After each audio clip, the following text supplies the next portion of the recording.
Hello, good morning. My contemplation this morning is on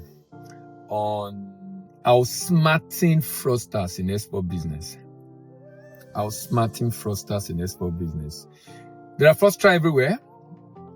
In as much as some people view Africans, particularly Nigeria, with internet fraud and fraudster and the like, there are fraudsters everywhere. In the export market, one of the reasons why people lose money to fraudsters or businesses that does not exist is more often than not because of lack of understanding on the things they need to do before they embark on that export. I realize that a lot of people are eager to do business, and I can understand because they want to make money. If you are too much in a hurry, you are going to allow fraudster to leverage on your desperation to get buyers, and it's going to defraud you. If you don't patiently do your due diligence, if you do not patiently do your due diligence, you might fall in the hand of fraudsters, particularly when you are dealing with some countries, more importantly in Asia, Middle East and Asia. It happened in Europe, it happened in America. So this morning I'm talking about how to outsmart fraudsters in export business.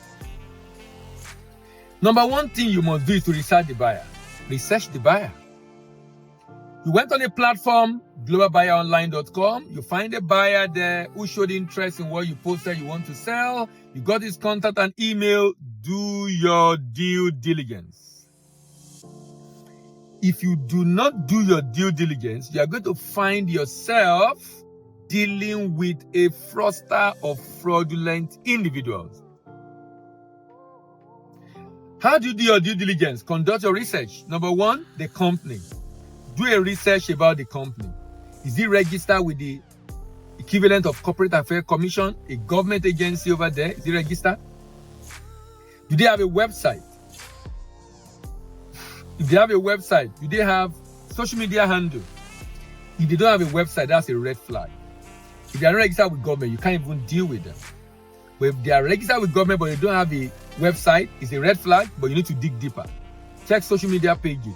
Some businesses don't have a website, they don't have a social media page, and they are genuine. Because, it's an SPV setup dealing with a big company. They really cannot even meet demand, so they are not ready to promote. So it's very possible. But you need to dig deeper to be able to know that this particular person, they don't have a website, they don't have any posts on social media, but they are registered. The next thing you want to confirm is, okay, if that's the case, can they send to you some of the contact of people they've dealt with in the past? Customers they've bought from. Particularly if they are buying from your country, that give you an advantage. So you can ask them questions about them. So do your research about them.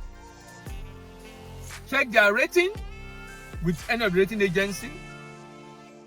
Ask for documentation, registration certificate, financial statement, tax ID, helping you to confirm the credibility of this buyer. Like I said, trade reference from people they've dealt with in the past. Trade reference from people they've dealt with in the past. In fact, if you get unsolicited requests, you should be wary of that. Unsolicited. Someone just send you a message from the blues saying that they have a particular product they want to sell, red flag. Does not mean it can be legitimate. You need to dig deeper. If the price is ridiculously cheap, red flag. If the quantity is excessively high, red flag. And you're not the one that looked for them, they came for you, red flag. Red flag meaning you need to check. Does not mean they cannot be genuine. Doesn't mean they cannot be genuine. But you need to check. Exercise caution when you are responding to unsolicited inquiry. especially when they put sense of urgency in it with high pressure tactics. With high pressure tactics. With high pressure tactics. Stay alert with the red flag, warning sign. For example, unusual discount. More importantly, inconsistency in the information they provided. Inconsistency in the information they are providing you. On the platform where you met them, the address they put there is different from the address in the email they sent to you. Or it's different from the address on the letterhead or the contract draft they sent. There's no consistency. Red flag. You needed additional information about the business. They are reluctant in providing it. Red flag. Reluctance in providing information. This is the reason why I say you need a representative in the export market. Now, when your representative is going to do a due diligence on them or go and check them out, if he finds them in an office among other people, he needs to go back at a time the guy is not aware he's coming, to be sure if he will find him there, because it might be a shared office. That means this guy does not have a permanent office. It's a shared office. My opinion is they should have a permanent address, maybe a factory where they are processing, or a warehouse where they sell the product they are buying from you. A permanent location with economic activity is one of the things your rep should be looking out for when he's going to check them out. It's one of the things your rep should be looking out for when he's going to check them out. Economic activity, economic activity, economic activity. Not just in an office with other people and you don't know if that these other people are not even their colleague, they are just sharing office. Meaning, tomorrow you might find someone else on that seat if you come there. You might find someone else on that seat if you come there. Do your KYC, know your customer, verify every information they provided. Verify every information they provided. Verify every goddamn information they provided to you. Verify it. If you don't verify, you might have yourself to blame in future.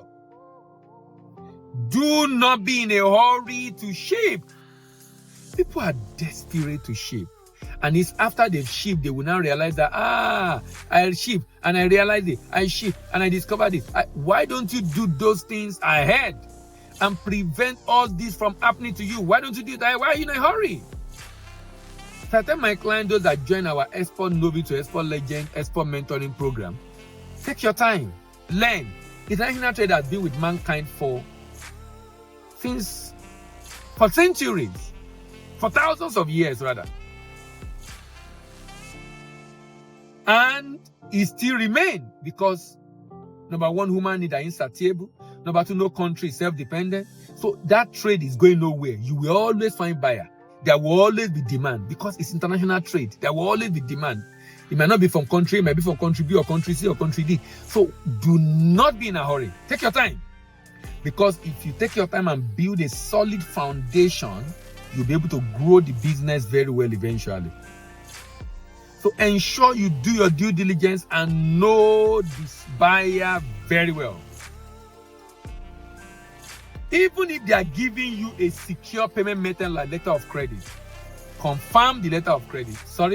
Authenticate letter of credit. Because I don't want to use the word confirmation, but confirmation will mean a confirmed letter of credit, which is a different type of letter of credit, but not what I intended with that statement. What I intended is that you should ensure that you validate, authenticate letter of credit. How do you do that?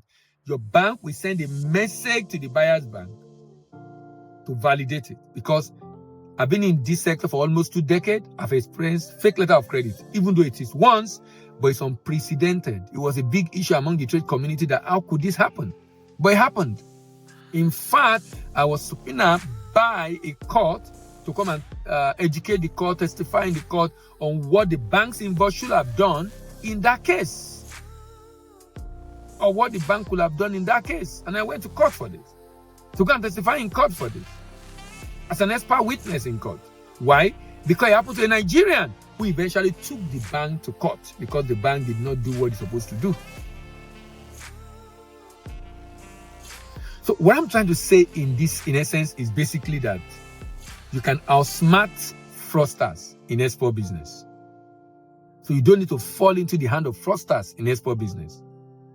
You can reasonably sure, maybe 99% sure, that you are dealing with genuine and credible people, and that these people have the capacity to be able to pay, and you can go ahead and deal with them without having to worry about whether they are real or not real, whether they are genuine or not genuine. Because there are cases where people have signed it. In fact, another thing you need to concern yourself is when you now have a contract, you have drafted, and you made a fundamental change in the contract, and the other party signed and sent back immediately, as in within an hour, and you made a fundamental change that the problem will have even checked with their lawyer or confirm or validate, that's a red flag.